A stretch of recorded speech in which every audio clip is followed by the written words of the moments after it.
Hi, my name's Madison and I'm the Education Director here at Carolina Tiger Rescue, and thanks for joining us for Giving Tuesday. So this year we are raising money to get a Bobcat skid steer. So a skid steer is just going to help us out with work around the sanctuary. So we can use it to help us build enclosures, to move mulch, large things around, and also road repairs. We have a gravel path and it gets a little rough. Currently we don't have a skid steer. We have a volunteer who generously lets us use it, but it'd be really helpful as far as growth and building new enclosures to have our own Bobcat skid steer. And fortunately for this Giving Tuesday, we have someone who's matching donations. So any donation you make today will have double the impact. And since we are asking for a Bobcat skid steer, we thought we might talk about some Bobcats who have all walked away from me. Let's see if I open a bucket with food, if someone wants to come over. So right now, we are sitting outside of what we call our 4 Bobcat enclosure, because we have 4 Bobcats who live in here. So we have Monaco, who is this light one down here, Cairo, JJ, and Rio all living in this enclosure. And the reason I'm with them is I've been doing operant with these Bobcats. So they all came to us from someone who privately owned them as pets. She realized, here's Cairo, our most food motivated one, that the best place for them would be in a sanctuary where they could be the wild animals that they are. But JJ and Rio in particular are a little bit shyer, so I've been doing work with them. I started in spring of this year to get them to come down. It would be great to get them to be able to voluntarily crate, so if we needed to do vet procedures or things like that, we can help give them the best care possible. Cairo's getting a little impatient, so I'm going to give him something off his paw. You can't see it. It's on the fence. There we go. He doesn't like treat pieces. He wants his whole meal, but he'll take it reluctantly. They can't have their feet on the fence while they are getting any food, because it encourages bad behavior. We don't want them reaching through. And this one right here will definitely try to reach through if I let him. So I have just been working with him on a few behaviors, but I'm gonna go ahead and give him his drumstick so that he will be happy. And you're gonna see he gets a little crazy. This is how you know this is a wild animal. All right, off. He gets very focused. Hi, Money.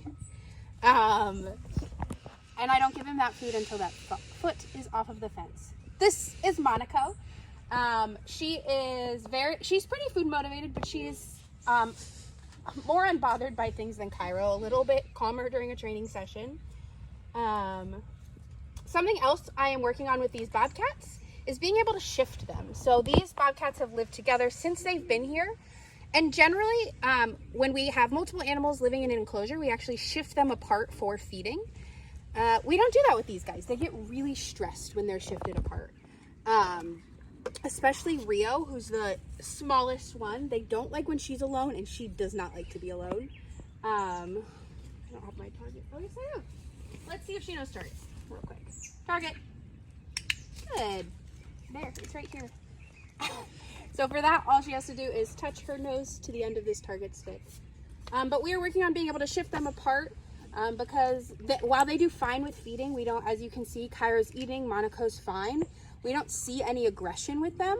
The issue is that they all have to get the same amount. And Monaco here needs to be on a slightly smaller diet because she's a little, off. There she goes. And so it'd be nice to be able to shift them apart so that she can get a little bit less food. I'm not working on that right now because we're filming and I can monitor. So we've moved locations to see if we can get Cairo into a crate. Now this is a brand new behavior. I've never asked him to do this before, so I have no idea how he's gonna feel about it. His crate is pretty new, but let's see. Here, crate. Oh, is that scary?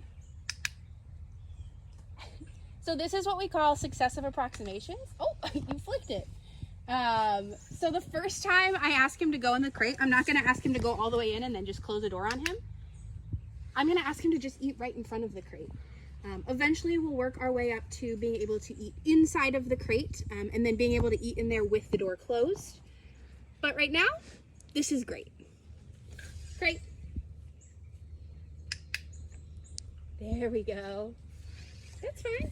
We'll take it. Fortunately, he's very food motivated, so this is going pretty well. I don't know how JJ and Rio would feel about that. You great? Right here. Is that scary? Grab it. You gotta eat it right there though. We have JJ here. I went ahead and just gave him his meal because he was getting a little stressed about some large trucks. And so I was just happy that he came down to get his food, which is one of the things that I'm working on with these Bobcats is they get a little bit stressed, JJ and Rio in particular, by vehicle noises. So the most important training for them is just desensitization, which is exposing them to things that they're not so sure about and then giving them food. So maybe that situation becomes a little bit less scary. He's gonna go ahead and grab the other drumstick that is down there. Look around, but he's been doing really well. Operant has been really helpful for him in gaining some confidence and just having a person that he trusts. And that one running away right there is Rio. She just got her meal. Cairo is trying to sneak on in, but she just ran away with a piece of pork. She's been doing really well. The most important training for Rio is just coming down. Rio's the shyest of the 4 Bobcats. And the real reason we started Operant was so that she would come down, she could get her monthly dewormer. And so now that she's got her food, she is welcome to run away. She did come over and take it off a treat stick, which is a huge victory for us because one of the things I am training Rio is just how to take food off of a treat stick. Never thought I would be training an animal how to take treats, but she's a special lady.